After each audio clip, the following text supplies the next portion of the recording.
এত জমা জমি করে রাখছে রে, এত কিপটারে দাদা।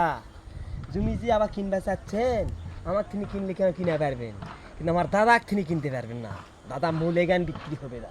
না না ভাই, আমার কথা জমির যে মেন মালিক ভাই, আমার টাকা লাগবে। আপনি হন বা আপনার দাদা হোক, সে তো বিষয় না। জমির যে মেন মালিক তার সাথে আলোচনা করব ভাই। এটা জমির মালিক নাকি ভাই? এটা আপনার দাদা? তোরা এখানে কি এই করতেছিস? যে আসসালামু আলাইকুম ভাই। ওয়ালাইকুম সালাম। ভাই আপনি কি এনার দাদা? হ্যাঁ। না না, বিষয়টা হচ্ছে আমার এই জমিটা খুব পছন্দ হয়েছে ভাই। জমিটা আমার লাগবে, যত টাকা লাগে আমি দেবো ভাই, জমিটা আমার লাগবে ভাই। টাকার গরম টাকা দিছো? হ্যাঁ, এই মেয়ে টাকার কম দাম না? টাকার গরম টাকা দিছো? এই যে কিপটার করে। আপনি জমি টাকার গরম টাকা দিছো তুমি? আমি গেলাম, আমি গেলাম। এই ভাই এদিকে আসেন আসেন আসেন আসেন আসেন আসেন আপনি আসেন আসেন টাকার গরম টাকা দিছো? টাকা গরম কি ভাই? আপনার আপনার আপনি কি হয়? ওটা আপনার নাতিন হয়, আমাকে বলছে এই জমি বিক্রি করবো। আপনি জমি কেন ভাই? আপনি আসতে আসছেন কেন? সে সে জমি বিক্রি করার কে?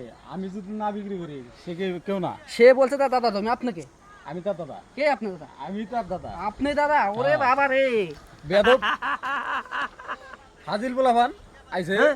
আমার কিপটার জমি ঘরে কিনতে। কিপটে। হ্যাঁ, কিপটার ঘরে কিপটে আমার জমি কিনতে আছে। শালা কিপ